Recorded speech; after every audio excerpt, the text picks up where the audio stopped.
folks, Jonathan here. Okay, I don't do a lot when we steam up, but I'm going to try to do a lot more today. And this is going to be the last steam up of the year for me. And just me and Vic here for right now. My son will probably show up later, maybe Virgil. Just the ones that are, we're just working on it. We're not having a show or anything like that. So, but anyway, let me see. Everybody seen that one run? We went through and redone the Henry Ford engine. This come out of the Henry Ford Museum. I didn't realize the Henry Ford Museum was actually called the Edison Institute or something like that. Anyway, it was built because of Edison. I guess he was good friends with Henry, or Henry thought a lot of him. So the museum actually started in 29. It was open to the public in 33, but they said he started collecting stuff way before that. So anyway, this was probably one of the early things that he'd put in there. This is a engine made to run a generator. It was built prior to 1882. It said circa 1880 on the tag, but we know it can't be any newer than an 82 because they moved and they didn't put Corning, New York on there anymore. They put Elmira on them. So it's got Corning, so 82 or earlier.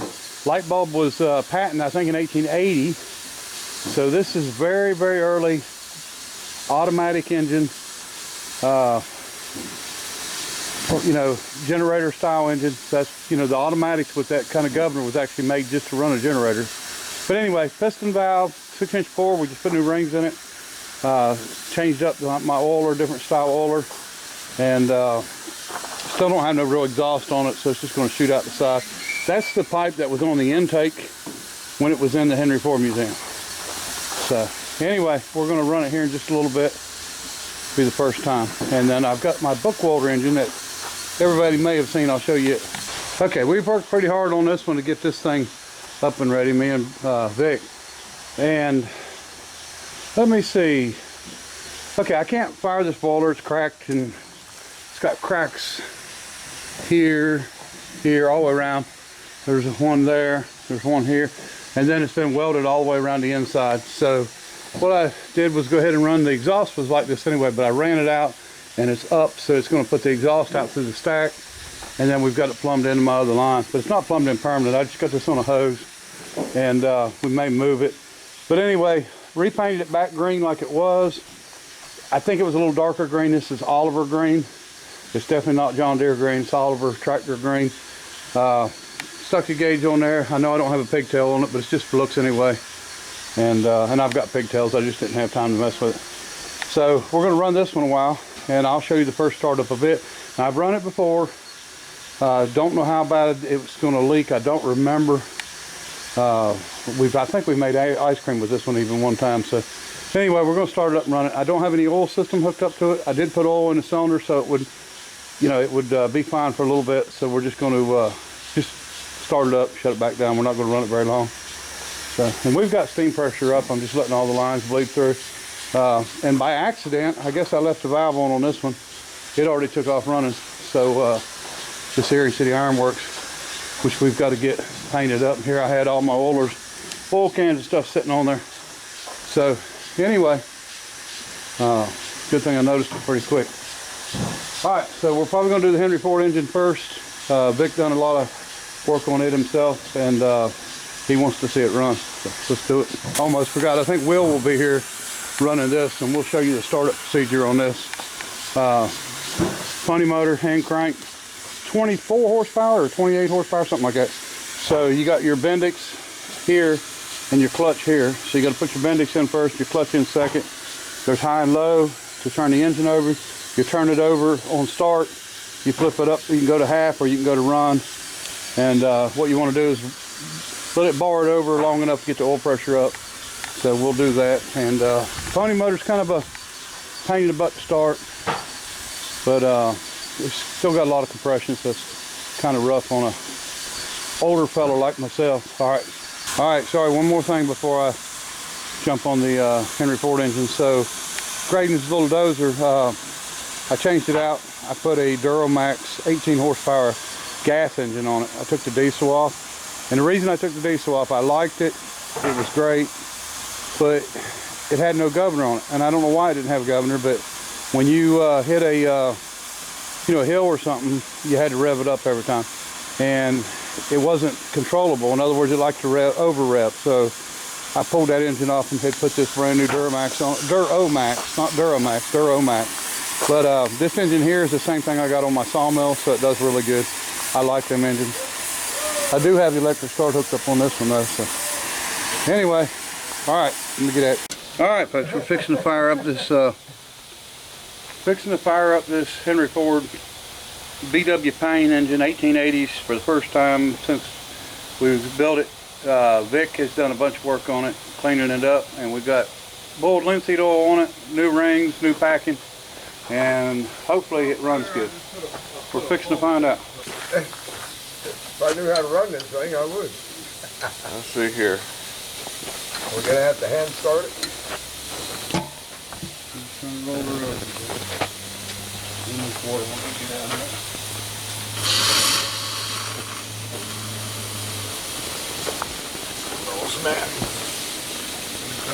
Let me see.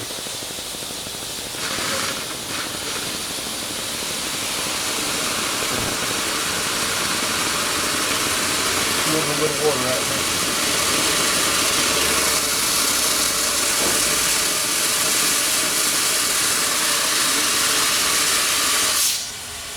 No, I'm just waiting on the water to get out of that one.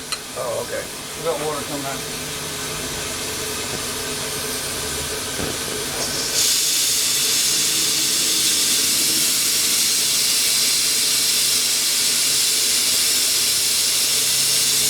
I don't know why this thing has always had the bottom side of it. It's usually leaking out the packing real bad, but it ain't right now. But it's just pouring out of that down. Out of that one.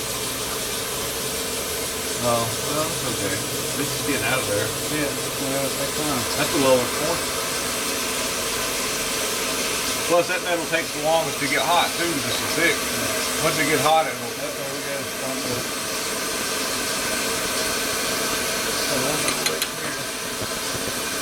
Well, somebody took a punch to that thing, didn't they? Oh, yeah, worked in years ago. All right, let's try.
Stand up on that area and sit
16, this dependable, these things hang.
Here's the hook welder Leffel engine running. Like I said, we do not have the welder hooked up. We just have the exhaust coming through it, so it still looks neat. But anyway, it's rough.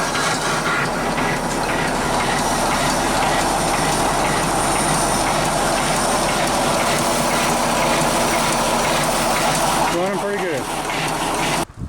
Okay, folks, nice, pretty day. This is Sunday, the day after I fired, and getting ready to do some work on everything.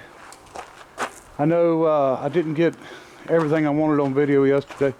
My ending didn't film out, but lost it on the card somehow. But anyway, so I figured I'd just come out here and go ahead and film an outro. Is that what it's called? Anyway, here's the ending. So, of course, you've seen the cat run. You know, I got that circle mill, plus I got a four-sided planer, that big one. So we're probably eventually going to hook it up to something.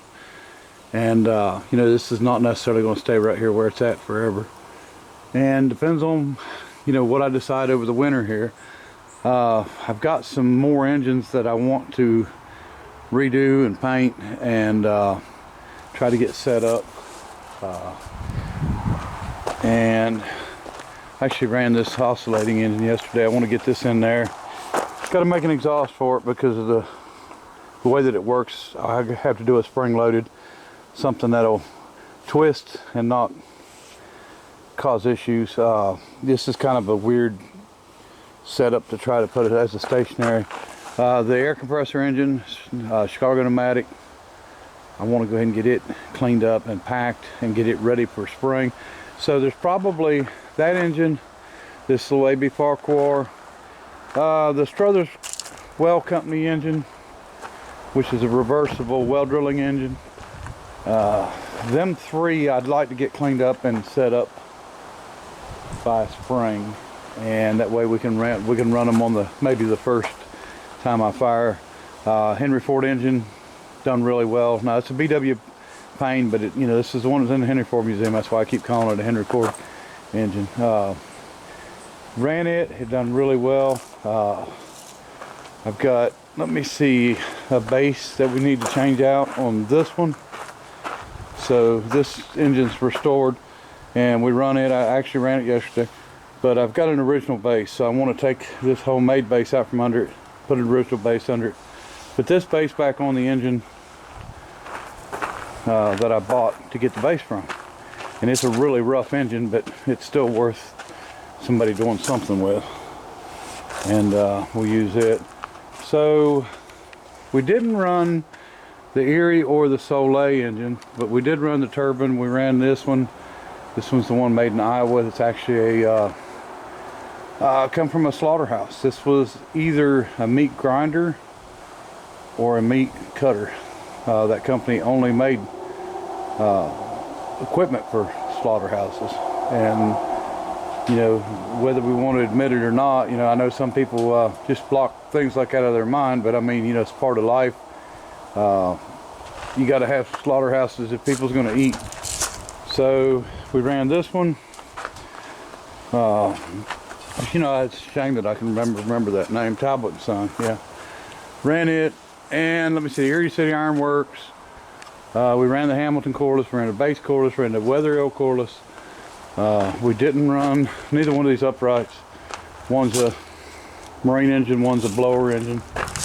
Well, we did make ice cream. It's got a mess to clean up now, but made homemade ice cream using the hit and miss engine. Let me see. Yeah, this engine here I really like. This is a neat engine. It's a shame the boiler's no good, but you know, it is what it is. At least we get to run it. And it's a good runner. So if we can get an oiler hooked up on this thing, we may make ice cream with it, maybe get it set up, maybe permanent. So I get a lot of questions about people, and you know, I hear that a lot on videos. I think that's funny as can be, because usually I say no you don't, but I really do get a lot of questions about people asking what we do or what I do when winter comes, shutting down. So what I'm going to do, we'll do this today. I've done a blow off on the boiler. So that basically consists of opening it up on the bottom side for 5 to 10 seconds, 15 seconds to blow everything out of the bottom, close it back, and then now we're going to drain the boiler. And once we drain the boiler, I'm going to take and shut off the upper valve where the pressure comes out and close it off good and tight. And then I'm going to come in with an air hose, which is already laying here, and we will come into this here, right there, and we'll put air pressure on there.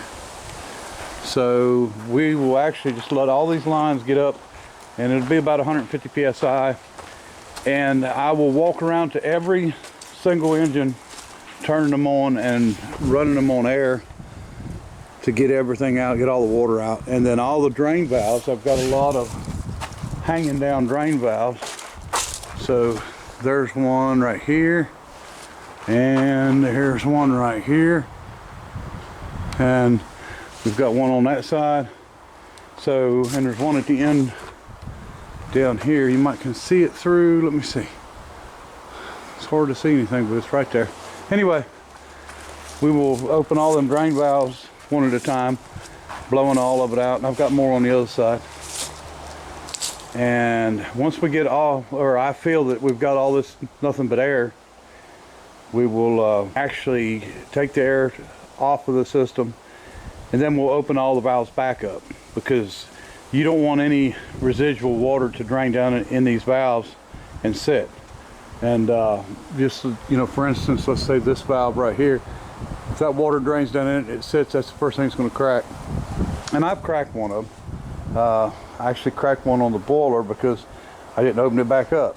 And you know, it didn't have a lot of water in it, but if it's got enough in that, just in that valve, and it freezes that valve, then you know, you're going to have problems. And so anyway, we got a lot of cleaning and changing to do, and moving stuff around by spring, and but we had a good time, and it was nice to get this stuff fired up. So anyway, I appreciate everybody watching, and I'll try to do some more videos here. I've been working on that camper. I've got more videos for it to come out. So, all right, bye.